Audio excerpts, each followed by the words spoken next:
Among all the cases, baggages, and violations that Tinubu is facing at the Presidential Election Petitions Tribunal, the one that was brought by this lady might just be the one that will sack Tinubu 1000%. Yes, the case is so solid that even Tinubu's legal team agreed with the lady. No one took the Allied People's Movement petition seriously, but now, with all the facts laid bare, it is very evident that Tinubu won't survive this. Remember, when the hearing started, it was Allied People's Movement's petition that was heard first. It was in the same period that the Supreme Court delivered judgment on Shetima's double nomination. So when the APM legal team came to court, they requested for an adjournment to go and study the Supreme Court judgment. We covered that in one of the episodes. After studying the judgment, they now came back and said, yes, we will continue because the judgment did not cover the particular plea that they pleaded in their petition.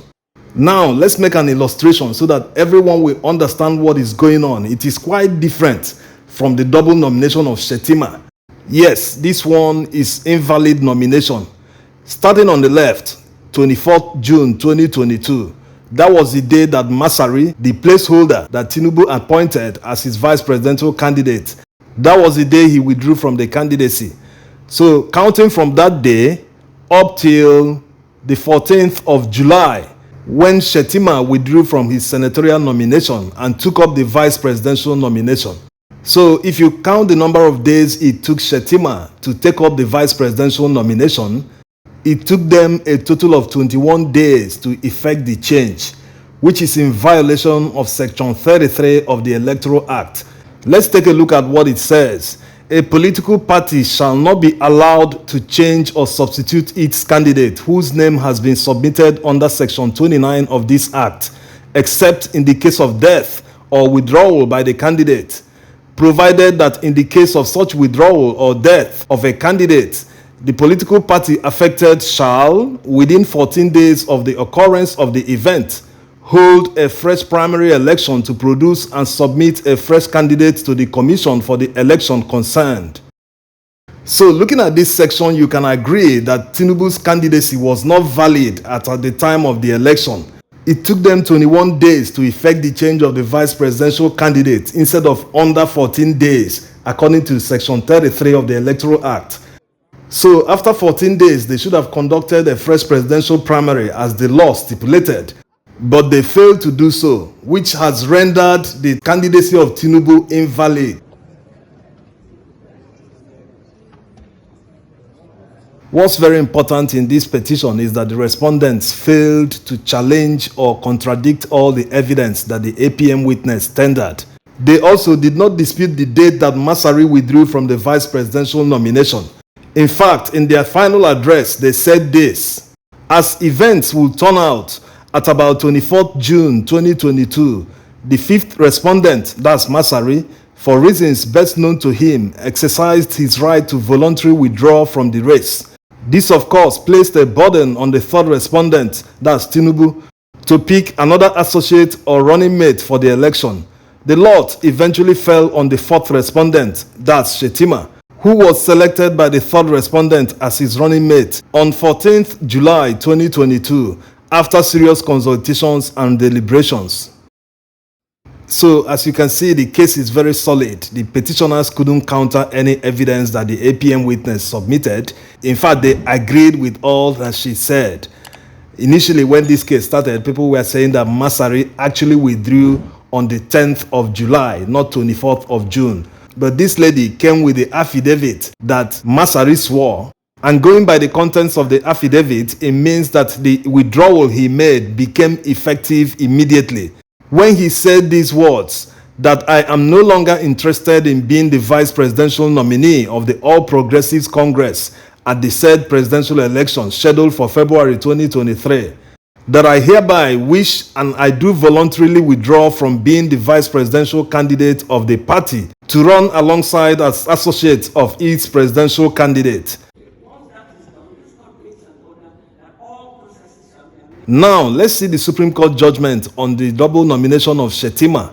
Honorable Justice Okoro, in his own judgment, made these statements. For public policy's sake, I must state that indeed the fourth respondent withdrew from the nomination for Borno Central District on the 6th of July 2022, exhibited as Exhibit APC-1 on page 58 of the Record of Appeal. The political party sent to the INEC same 6th of July 2022 the notice of withdrawal. The political party further sent on the 10th of July 2022 notification of dates for the conduct of fresh primaries for the senatorial district, and the latter letter, Exhibit APC-2 on page 59 of the record, carried the reference of Exhibit APC-1. That is, as at 6th of July 2022, there was no longer nomination of the fourth respondent for Borno Central Senatorial District, and there could not have been double nomination on the 14th of July 2022.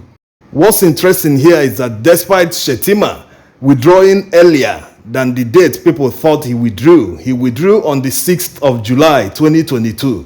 He only avoided double nomination. He did not avoid the invalid nomination of Tinubu's candidacy because he was still nominated on the 14th of July 2022. So the gap of 21 days still exists. There's nothing they can do. It's all gone now. Some people were actually saying that they backdated this date to avoid the double nomination issue, but they didn't know that they will still fall into the trap of invalid nomination. The APM legal team also supported all their cases with a judicial precedent that was decided in 2010 between Peter Okocha and INEC. Peter Okocha was the governorship candidate in Delta State. Interestingly, the current Chief Justice of Nigeria was among the justices that decided the matter at the Court of Appeal. They held that Peter Okocha was not qualified to have contested the governorship election in Delta State for not having an associate validly sponsored for the election. So this case looks home and dry. Maybe the respondents felt that the matter was already covered in Shettima's double nomination because the Supreme Court ruled in their favor. But it is obviously not so, as you can see. It is quite different. They are asking the court to nullify Tinubu's candidacy because of invalid nomination. He was not duly nominated because it took him more than 14 days to nominate a vice presidential candidate. So the issue of whether Tinubu will be sacked or disqualified is no longer a question. It is about when it will happen. It's going to happen. It is now 100% certain. In concluding their reply, the APM legal team stated that they have proved that Tinubu was not qualified to contest the presidential election on 25th February 2023, as he had no running mate in compliance with Section 142, subsection 1 of the Constitution. They also said that the fifth respondent withdrew as the running mate of the third respondent on 24th of June 2022. The Electoral Act provides 14 days for second and third respondents to replace the fifth respondent. The fifth respondent was replaced by the fourth respondent on the 14th of July 2022. That is 21 days from the day Masari withdrew from the vice presidential nomination, contrary to Section 33 of the Electoral Act 2022. So they proved their case 100%. The whole world is now watching to see how the honorable justices will decide the matter. Thanks for watching.